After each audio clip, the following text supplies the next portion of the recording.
வணக்கம் தேர்வர்களே. டிஎன்பிஎஸ்சி தேர்வுக்காக தயாராயிட்டு இருக்கீங்களா? அப்போ வாங்க, அடுத்த 5 நிமிஷத்துல மார்ச் 3ஆம் தேதிக்கான மிக முக்கியமான நடப்பு நிகழ்வுகளை டக்குன்னு பாத்திரலாம். இது உங்க தயாரிப்புக்கு நிச்சயம் ஒரு பெரிய ஊக்கமா இருக்கும். சரி, மார்ச் 3ஆம் தேதி அப்படி என்னதான் நடந்தது? உங்க தேர்வுல என்ன மாதிரியான கேள்விகள்லாம் வரலாம்? வாங்க ஒவ்வொன்றா விளக்கமா பார்க்கலாம்.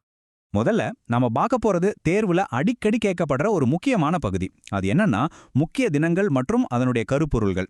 அந்த வரிசையில மார்ச் 3ஆம் தேதி ரொம்பவே ஒரு ஸ்பெஷலான நாள் தான். ஆமாங்க, மார்ச் 3 தான் உலக வனவிலங்கு தினம், அதாவது வேர்ல்ட் வைல்ட் லைஃப் டே. இந்த வருஷத்துக்கான கருப்பொருள் மக்களையும் பூமியையும் இணைத்தல், வனவிலங்கு பாதுகாப்பில் டிஜிட்டல் கண்டுபிடிப்புகளை ஆராய்தல். இதை கண்டிப்பா நோட் பண்ணிக்கோங்க. இது ஏன் இவ்வளவு முக்கியம்னா, 1973ல இதே மார்ச் 3ஆம் தேதி தான் CITES ஒப்பந்தம் கையெழுத்தானது. அதாவது அழிந்து போற நிலைமையில் இருக்கிற விலங்குகள் மற்றும் தாவரங்களோட சட்டவிரோத வர்த்தகத்தை தடுப்பதற்கான சர்வதேச ஒப்பந்தம் அது. சோ இந்த ரெண்டு விஷயத்தையும் இணைச்சு ஞாபகம் வச்சுக்கோங்க. அடுத்ததா நம்ம மாநில செய்திகளுக்கு வருவோம். தமிழ்நாட்டுல நடந்த 2 முக்கியமான அப்டேட்ஸ் இருக்கு. வாங்க அது என்னன்னு பார்க்கலாம். இது ரொம்பவே ஒரு சூப்பரான விஷயம். தமிழ்நாட்டோட முதல் டார்க் ஸ்கை பார்க், அதாவது இருண்ட வானப்பூங்கா, நம்ம நாமக்கல் மாவட்டத்துல கொல்லிமலையில அமையப்போகுது.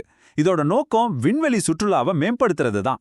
அதாவது இங்க ஒளி மாசுபாடு சுத்தமா இல்லாததால நம்ம வானத்துல இருக்கிற நட்சத்திரங்களை அப்படியே ரொம்ப தெளிவா பார்க்க முடியும். இது சுற்றுலாவுக்கு மட்டும் இல்ல, அறிவியல் ஆராய்ச்சிக்கும் ஒரு பெரிய வரப்பிரசாதம். அடுத்து ஒரு பெரிய நம்பர், 4400 கோடி ரூபாய். ஆமாங்க, பிரதமர் மோடி அவர்கள் மதுரையில கிட்டத்தட்ட 4400 கோடி ரூபாய் மதிப்புள்ள பல வளர்ச்சி திட்டங்களை தொடங்கி வச்சிருக்கிறாரு. இது நம்ம தென் தமிழக வளர்ச்சிக்கு ஒரு பெரிய உந்துதலா இருக்கும். இப்ப இந்த வரைபடத்தை பாருங்க. நம்ம மாநிலத்தோட பொருளாதாரம் எவ்வளவு வேகமா வளருதுன்னே இதுல நல்லாவே தெரியும். தமிழ்நாட்டோட பொருளாதார வளர்ச்சி விகிதம் 11.19%. இது தேசிய சராசரியை விட கணிசமாக அதிகம். இது சமீபத்திய பொருளாதார ஆய்வறிக்கையில வெளியான ரொம்ப முக்கியமான ஒரு தரவு. சரி, தமிழ்நாட்டில இருந்து இப்போ தேசிய மற்றும் சர்வதேச செய்திகளை பார்க்கலாம். அங்கே என்னென்ன முக்கியமான விஷயங்கள் நடந்திருக்கு? சர்வதேச அளவுல ஒரு முக்கியமான ஒப்பந்தம் கையெழுத்தாயிருக்கு. இந்தியா கனடா கூட அடுத்த 10 வருஷத்துக்கு யுரேனியம் வழங்குவதற்காக ஒரு ஒப்பந்தம் போட்டிருக்கு. இதோட மதிப்பு எவ்வளவு தெரியுமா? கிட்டத்தட்ட $1.9 பில்லியன். இது நம்ம நாட்டோட அணுசக்தி துறைக்கு ரொம்பவே முக்கியமான ஒரு ஒப்பந்தம். இப்ப நம்ம பக்கத்து நாட்டுக்கு போலாம். வங்கதேசத்துல ஒரு பெரிய அரசியல் மாற்றம் நடந்திருக்கு. தாரிக் ரஹ்மான் அங்க புதிய பிரதமரா பதவியேற்றிருக்காரு. இவர் முன்னாள் பிரதமர் காலிதா ஜியாவோட மகன். இந்த பேரை கண்டிப்பா ஞாபகம் வச்சுக்கோங்க. அடுத்து சுற்றுச்சூழல் சார்ந்த ஒரு முக்கியமான பாயிண்ட்.